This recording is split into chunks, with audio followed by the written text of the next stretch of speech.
My name is Kadeem. I live in Akron, Ohio. I drove overnight for a small courier. I liked nights because they are quiet and you can think. Nights feel empty, but that night the empty felt heavy. It was late, a Tuesday. Rain had stopped earlier and the air smelled like wet dirt. I had one stop left. A neat 2-story house on a street with old trees and no streetlights. Every light on the house was off. No car in the driveway. I remember I left my lunchbox under the seat that day, so my truck smelled a little like old sandwich.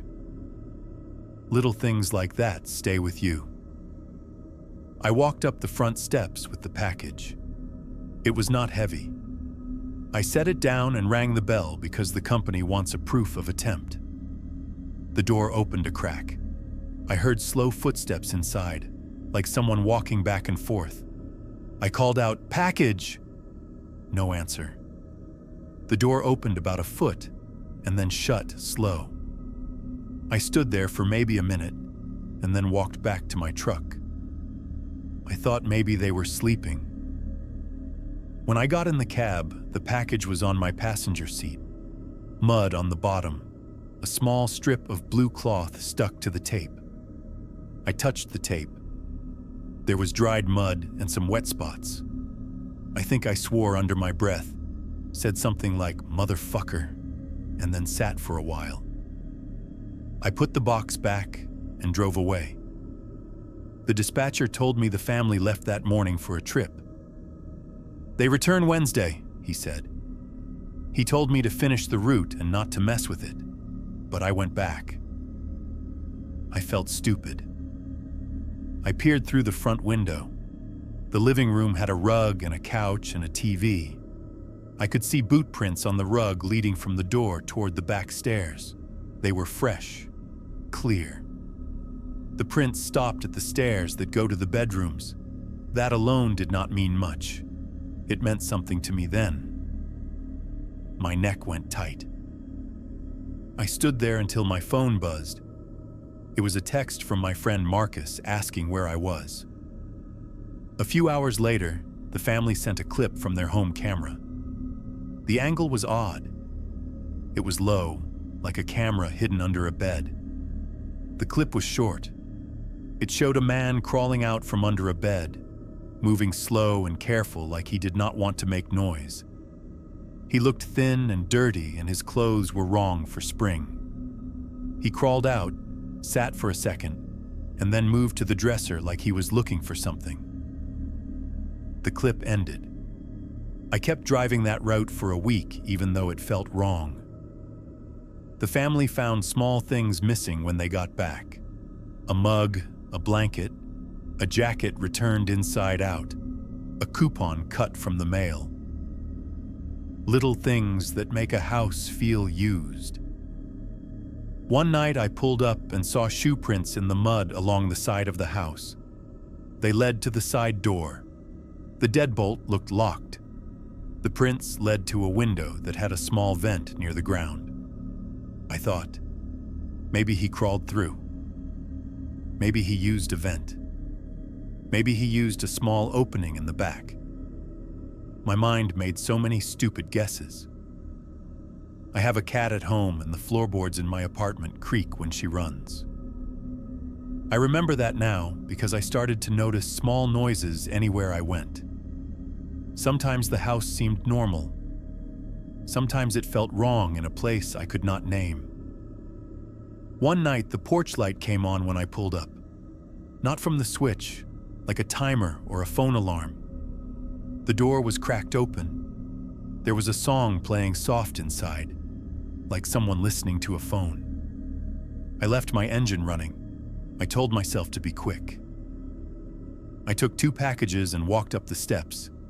My boots made noise on the old wood and the porch creaked. I knocked. No answer. The door opened a little more and then I left the packages. After the camera clip, we all thought police would catch him. They took statements once. Then I heard the family found grocery receipts in a pocket and some store cards used while they were gone. The receipts had small purchases, milk, bread, a $10 thing here and there. That part made it real. It was not someone just coming in for a quick steal. It was someone living there, eating, moving around in the day. You expect a moment to be huge, to know when something terrible happens. But most of it was small. Seeing a spoon on the sink that I never saw before, a blanket folded differently, a hair clip left on the table, little clues like breadcrumbs. The man, whoever he was, knew how to be small. He knew how to slip in and out without a sound. He slept in corners. He crawled under beds. He used the bathroom and left the nightlight on sometimes. One night, about a week later, I was late. It was 3 in the morning and fog hugged the ground. I drove past and saw someone at the end of their yard, standing very still by an oak. He had a dark coat and looked like he watched the house. I slowed. He did not move. I sat for a long time in my truck and watched him. He did not move toward his truck. He did not leave. I left the packages at the door and backed out fast, praying he would still be there. He was. The family came home eventually, and they found more receipts and a few notes. They told me the police said the man was likely using spare keys he found, or a loose panel in the house to get in and out. The family did not press heavy charges. They said they felt weird and tired, and then they closed the door and tried to fix things. The company moved me to another route for a while. What stayed with me was a feeling that someone could live in a house and you would not know. The man could sleep 3 feet from a child's bed and never wake anyone. He could crawl out at night and watch how people live and take small things. He could tape a strip of cloth to a package and put it in my truck to tell me he had been there. He could cut up a grocery receipt and use a card to buy milk. I still drive nights sometimes. I check windows and door frames now. Little things shout at me. A towel draped odd, a shoe that is upside down.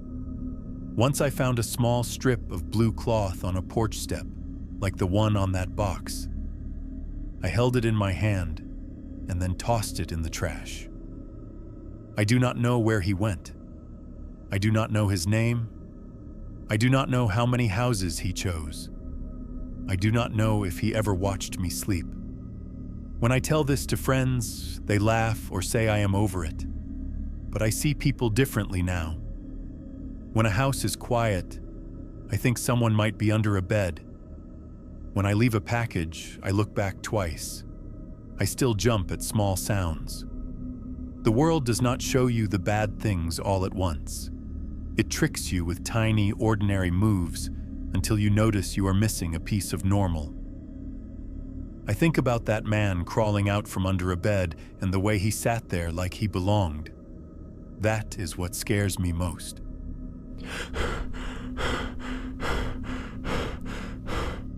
My name is Lyron Vale. I lived alone on the 2nd floor of a small building in Cleveland. I had one cat named Pepper. The place was not fancy. The floors creaked when Pepper ran. I liked the quiet. One Thursday, I worked late and fell into bed after a drink. I woke up at 3 in the morning to a noise, a slow jiggle at my bedroom doorknob. It was soft, not like a kick or a bang, just the knob moving. I sat up and listened.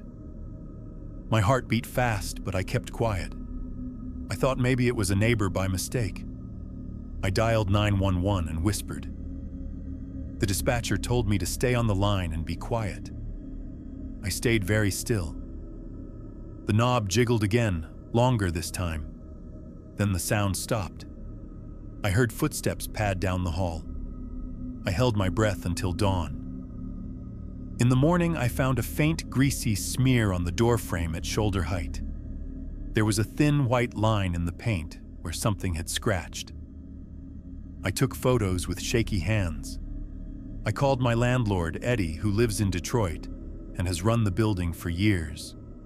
He said no one should have been in my unit and no maintenance was scheduled. He dropped by and shrugged.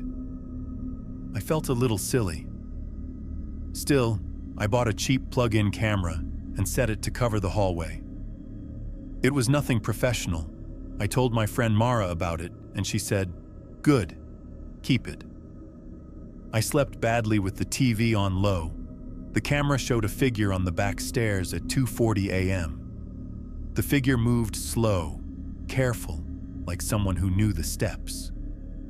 They paused outside my door and stood quietly, like they were listening. The image was grainy, but you could see a coat and a hat. They touched the door frame, then they tried the knob. They did not force the door. They left after a minute. After that, the small things started. A pair of socks draped over the radiator that were not mine. One night, a cereal bowl sat on the counter. I never ate cereal at night. The shower curtain was pushed back once like someone had used it. A shampoo cap was on the sink that I did not own. Little changes that seemed stupid until you see them again and again. I called Eddie. He said the second staircase was old and rarely used. I wanted him to change the locks, but I did not move out right away. I told myself it was harmless, that it was a kid or a drunk. I was wrong. One night I heard a soft chuckle in the hall. It came so close it might have been the person in front of my door. Pepper hissed and ran under the couch. I pressed my back to the wall. That laugh still sits in my head like a secret. The camera caught more. The person came in from the alley and went up the service stairs. They checked their reflection in a small mirror at the landing, like they were looking at their face. Then they wiped their fingers on the door frame and left. On the footage, they sometimes stopped and looked at the camera for a second, tilting their head. I sent the clips to the police. They took copies and said they would patrol. The police walked the building but said there were no signs of someone living there. No one else had called. I asked at work if anyone else had odd things happen. They all shook their heads. I kept finding small things. A strip of paper tucked under my cereal box with the time 2:42 written in pencil. A single muddy footprint by the sink. A hair tie looped around the balcony rail. I began to change small habits. I moved my bed away from the door. I left lights on. I put pepper spray by the couch, though I never used such things before. I taped a bell to the door handle as a crude alarm. At times I felt stupid for making a show of it. At times I felt grateful the bell made me feel safer. Then came the night when everything got worse. I woke to a tap at the bedroom window. My windows look out over the alley and the stairs. I could see a figure below. They lifted something small and held it up to my window. It looked like a lens. For a moment I was sure they were filming me while I slept. I did something stupid. I opened the back door a crack and leaned out with my phone like a light. Maybe I wanted to see the face. The person looked up. For a second I saw a thin face, pale and tired, with deep, dark eyes. They smiled. Not a kind smile. A small curl of the mouth that meant they knew exactly what they were doing. Then they walked away down Cleveland Avenue like it was nothing. I told Eddie I was moving out. He offered to change locks, but I packed and left. I stayed 3 nights at Mara's and moved closer to downtown. I could not. The face was grainy. The figure wore a hat or kept their head turned. They never took much. They left small signs like toys, socks, a bowl, a note. Once a fingernail dragged the paint.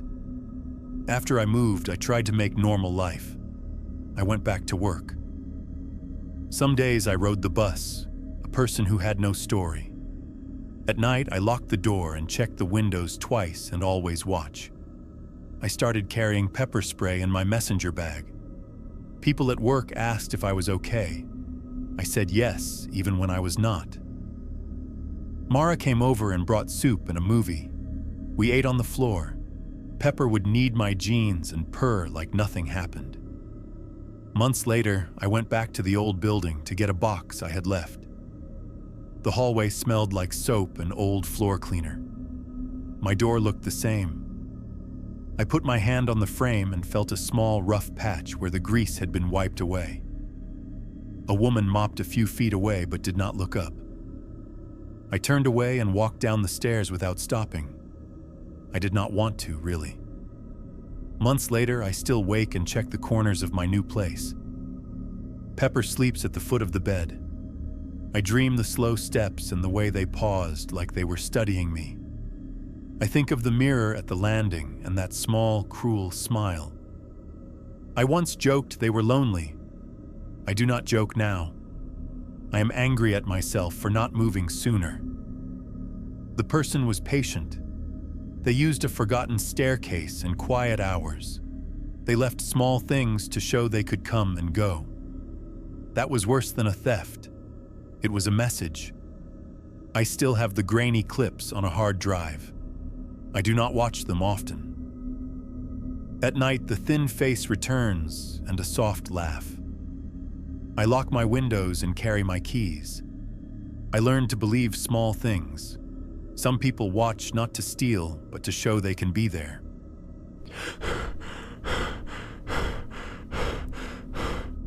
I am Claire, and I worked nights at a small convenience store in Cleveland, Ohio.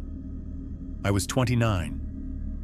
The store closed at midnight, and most nights I was the only one left. The walk from the back door to my car took less than 3 minutes, but when it was late and quiet, it felt like a long trip through something waiting. One Tuesday it rained. I was tired and wanted home. My jacket was wet and my cup of bad store coffee was empty. The lot was empty. I unlocked my car and saw a small paper under the windshield wiper.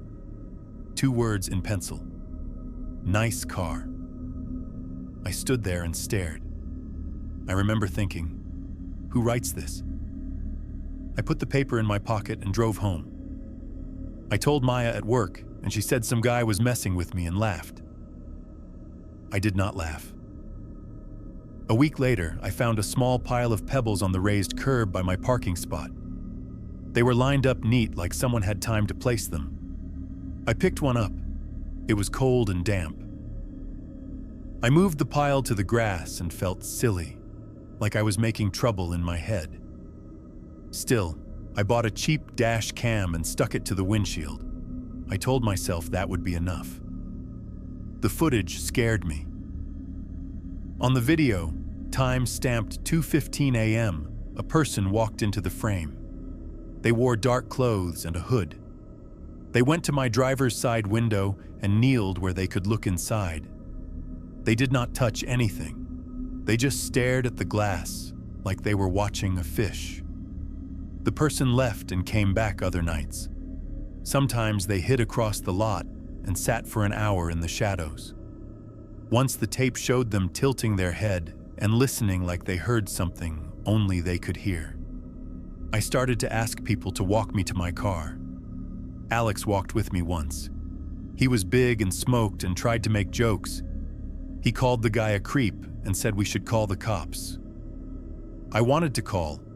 I did not. I thought the police would do something or nothing. The officers who came by the store looked tired. They told us to call if we saw the man. They did not tell me to stop parking where I did. The local paper ran a short story a week later about a man who watched women in that lot. They said he was patient and quiet and that he never hurt anyone. That line made my skin crawl more than any violence would.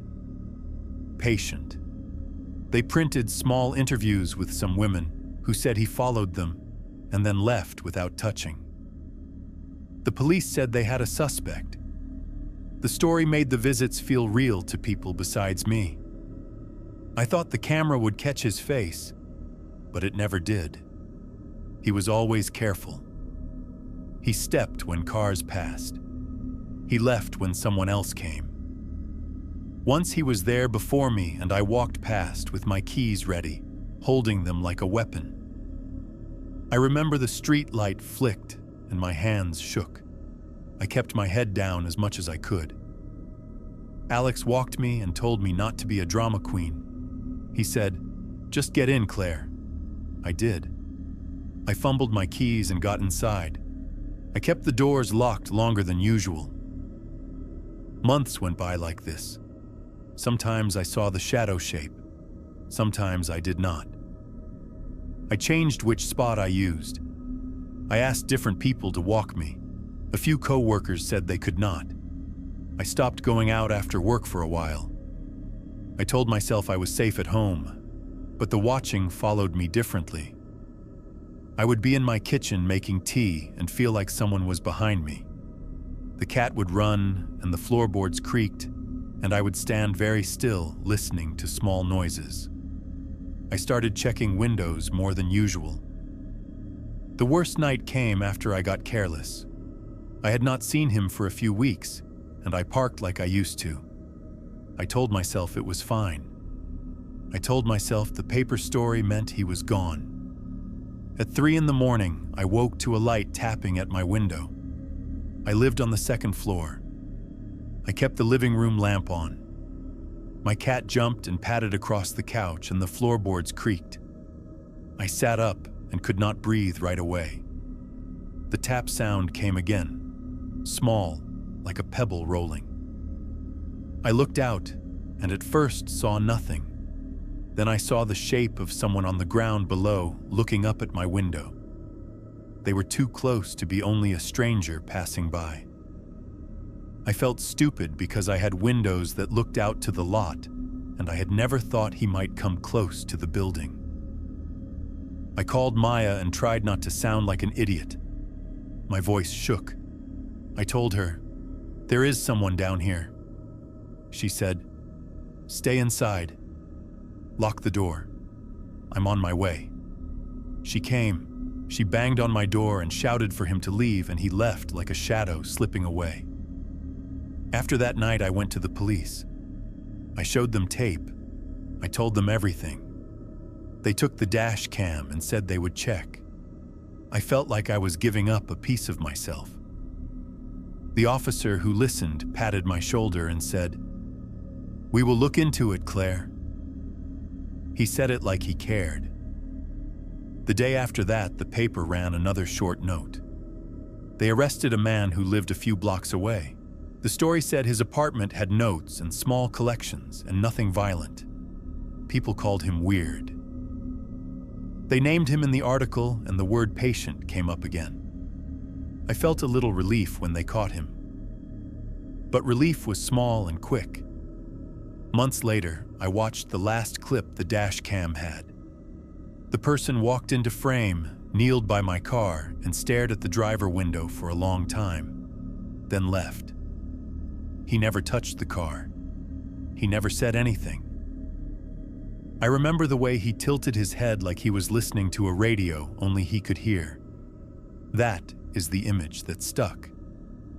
Sometimes I still drive that blue Honda. I park farther away now. I ask people to walk with me even if I think I do not need them. I check the windows before I get in. I still look over my shoulder in parking lots even in the day. I try not to think of the paper saying patient and quiet. I try not to think that someone can wait on a curb for no reason other than they enjoy the waiting. It is a small terror that fits in the corners of normal life. Sometimes at night I mutter one word, motherfucker, like a stupid spell against him. The word feels wrong in my mouth, but it makes me feel less helpless for 1 stupid second. It does not fix anything, but it helps. I do not know why he did it. I do not know if he watched others like me. I do not know if he ever knew my name. I only know the note, the pebbles, the person who knelt at 2:15 a.m. and stared at my window. I know the sound of pebbles on glass and my cat's paws on the wood. I know how a cheap camera can be the only witness when someone who watches wants to stay invisible. I tell this because it mattered to me and because maybe someone will take small things seriously.